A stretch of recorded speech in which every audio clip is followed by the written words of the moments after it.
Hi my dear brothers and sisters, compound interest లోని model number 1 చూద్దాము some.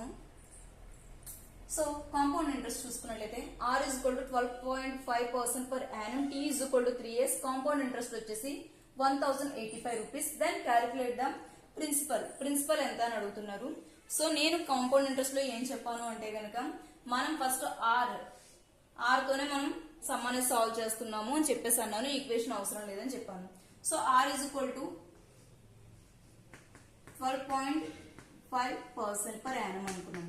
So r 12.5 ఎలా రాసుకోవచ్చు, fraction లోని 1/8.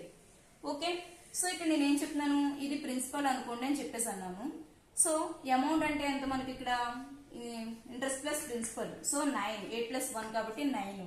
ఇవి ఎన్ని ఇయర్స్ కన్నారంటే కనుక 3 ఇయర్స్ కన్నారు. సో ఫస్ట్ ఇయర్ చూద్దాం మనం.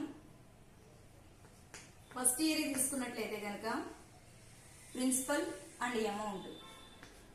ప్రిన్సిపల్ వచ్చేసి 8, అమౌంట్ వచ్చేసి 9. సెకండ్ ఇయర్ తీసుకుందాము.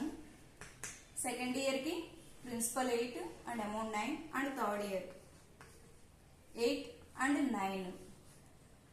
So 8 cubes 5, 12. అందరికి కూడా క్యూబ్స్ ఒక 10 అన్న నేర్చుకుంటే మినిమం బాగుంటుంది.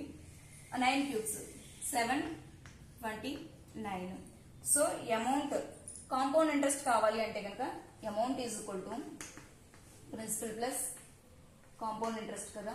కాంపౌండ్ ఇంట్రెస్ట్ కావాలంటే అమౌంట్ లోంచి ప్రిన్సిపల్ తీసేయాలి. So compound interest is equal to amount minus principal. So amount minus principal, amount 729 and principal 512. So ఈ రెండు డిఫరెన్స్ చూద్దాం. అమౌంట్ మైనస్ ప్రిన్సిపల్ కదా, 729 లోంచి 512 తీసేయండి. 217 వచ్చేసి మనకి కాంపౌండ్ ఇంట్రెస్ట్ అనేది అవుతుంది. సో కాంపౌండ్ ఇంట్రెస్ట్ వచ్చేసి 270 మనకు ఆల్రెడీ ఇచ్చారు ఎంత సమ్లో 1085 అని. సో 270 అనేది 1085 లోని ఎన్ని టైమ్స్ పోతుంది అనేది చూసుకుందాం. ఆటోమేటిక్ గా ఇది 7 ఉంది, 7 5 35. సో అలా చూసుకోవాలి ఇప్పుడు కూడా క్యాలిక్యులేషన్. ఈ ఫస్ట్ డిజిట్ ఏదైతే ఉందో దాంతో మల్టిప్లై చేస్తే ఈ ఫస్ట్ డిజిట్ క్యారీ అవుతుందా లేదా చూసుకొని దాన్ని బట్టి మీరు ఎప్పుడైనా సరే క్యాలిక్యులేషన్ కి వెళ్ళండి, ఈజీగా ఉంటుంది. అందుకని ఫస్ట్ నుంచి కౌంట్ చేయండి. సో ఇంటూ 5 అంటే 5 టైమ్స్ అవుతుంది.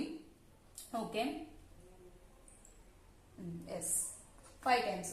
సో మనల్ని ఇక్కడ ప్రిన్సిపల్ ఫైండ్ అవుట్ చేయమన్నారు. సో ప్రిన్సిపల్ అంటే ఎంత ఇక్కడ మనకి 512 రూపీస్. సో 512 ఇంటూ 5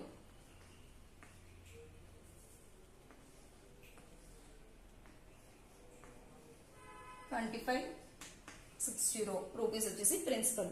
సమ్స్ అన్ని ఇలాగే ఉంటాయి. బేస్డ్ ఆన్ దిస్ మనకు ఆర్ వాల్యూ ఫైండ్ అవుట్ చేయాలి అంటే కూడా అది ఎలా చేయాలో కూడా నేను చెప్తాను, కంగారు పడద్దు. సో ఫస్ట్ మోడల్ అయితే ఇది. సెకండ్ మోడల్ వేరే ఎలా ఉంటుంది అనేది చూద్దాము. Thank you so much.